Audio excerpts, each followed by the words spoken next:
out because you won't be stuck in traffic. You know, he brought me back down to, oh, okay, this isn't an emotional disaster that means I will no longer be in the PhD program. This means my car overheated. So frequent access, someone to teach people how to live life emotionally in a whole different land, where really expression of emotion is not highly valued. Think about in your day-to-day work at the college, and how many situations do you say, wow, that was great. You know, he or she really blew up, or they really broke down and cried. It's not valued. So we have to teach them how to know where it works and where it doesn't work. And I have cried at work, and I have blown up at work, and I still am constantly having to relearn it.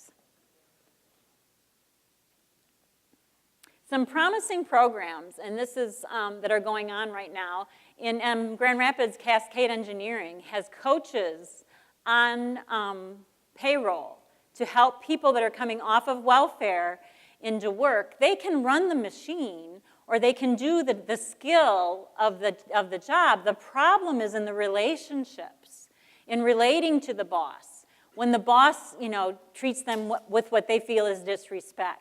Helping them understand how being here at 8:05 when you're supposed to start at 8 is a problem. And I know it's only 5 minutes, and remember, we live in the land of close enough. It's close enough. What's 5 minutes here? I'll stay 5 minutes later. That doesn't translate across borders. Butterball, the same thing, and Grand Rapids is doing the same program. Big Brothers Big Sisters has a ton of research that shows that one dependable person in a child's life who is a positive influence, who is talking to them about school, about ways to problem solve, about ways to look at options. These children, their outcomes as far as avoiding the legal system, avoiding substance abuse, doing better in school, are significantly better than children without it. What I look at that and see, I needed a mentor beyond 18. And I think a lot of us, how many of you have someone that you would go to, that you would ask questions to in a kind of a mentoring role? Or how many people will call you and say, what do I do? So I think that that's the piece we need to nurture to go beyond, I'll pick you up on Friday and we'll go to the skating rink from Big Brothers Big Sisters. The TRIO, the Upward Bound, the first-year college experiences are really great places to do this kind of work. Do you guys have the student services, first-year experience, Upward Bound? Yes? Okay. Those are great, some really great experiences. There's another one that we did at Western. It's called the Gear Up program. And it brought students in from a lot of different areas from high school. And they came and they stayed for 2 or 3 days. They spent the night in a dorm. They got to go through some different classes. But just to kind of give them a little bit of, to get you here on campus before you're scared to death of getting lost to find your first class, the first class that you need to attend. So there's a lot of common characteristics of generational poverty. You guys doing all right? Okay, are we here till noon? Wow, all right, I need to go faster. Okay, so we value personality and humor. In parent-teacher conferences, parents were constantly wanting to tell very long stories. Teachers were going insane. They had an agenda and they had 15 minutes, and they needed to get through that. So many times I would accompany parents and kind of be the translator and say, you know, I know I want to hear your story, but she's really on a tight timeline, so let's get through this, and then you and I will go out in the hall and we'll talk about the story. On the flip side, I would talk to the teachers and say, if you can schedule a little extra time and build that relationship with the parent, it'll go a long way the next time you have a problem or you want to talk with them. That building that relationship is really the vessel that you can send messages through. And if your vessel is pretty shaky and undependable, the message is not going to be well received. The significance of entertainment and background noise. I have a lot of people that say, They've got a big screen TV. I don't have a big screen TV. The big screen TV is the only vacation we're going to take. It is our form of respite, and that is it. So there is a high value on entertainment. We're not going to Cancun. We're not going on a vacation. So right or wrong as it may be, and it's most likely been rented at an extraordinary high interest rate. So many times when I'll do home visits, there's a ton of background noise, a lot of people coming and going, and the TV's on loud, and it's a big TV, and they have every DVD on earth. And that is why. It is because there is a value of entertainment. There's kind of a mindset of, I'm always going to be poor, so I might as well have a good time now. The Titanic is sinking. We might as well drink champagne.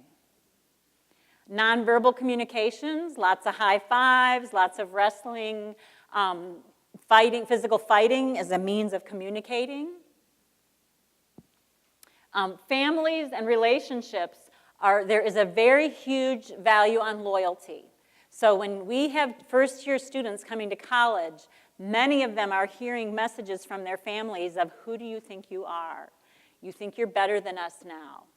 And you choose. If you're going to college, we're cutting you off. You should stay home. You need to work just like I did. It was good enough for me, and we need your help.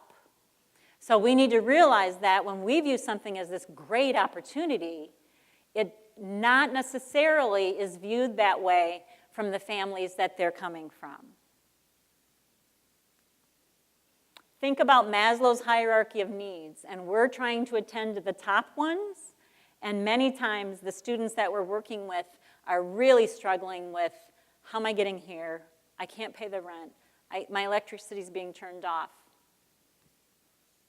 These are some characteristics. The house on the left, it's not my house, but it could be my house at times. And time is relative. We're really not that much about accuracy. One of my third son, when I was a school social worker, I lived 2 blocks from his elementary, and he was tardy most every day. I believed that we should just have a pleasant morning, and I would cook him we would have French toast, and we got to school when we got to school. We didn't plan the night before. We dug through the sock basket in the morning to find 2 matching socks.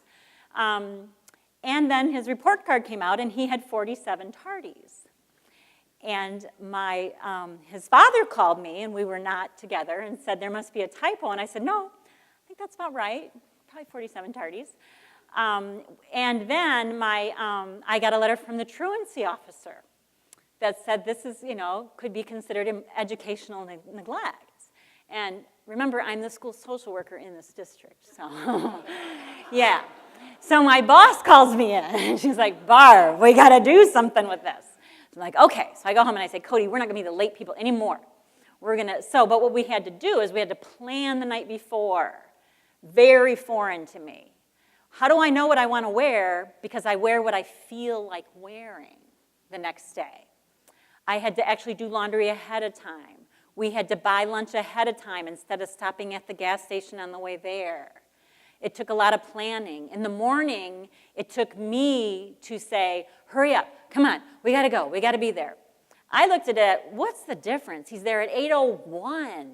Big deal, what's 7:59, 8:01? The school didn't see it that way. So we started doing really well. The next marking period, he had 24 tardies, which I saw as huge progress. It was 50% better. It got down to 12. Now my kids are rarely late. Cody said to me, I don't want to be on time, I want to be late. And I couldn't figure out what was going on. Well, he had developed a relationship with the tardy slip lady,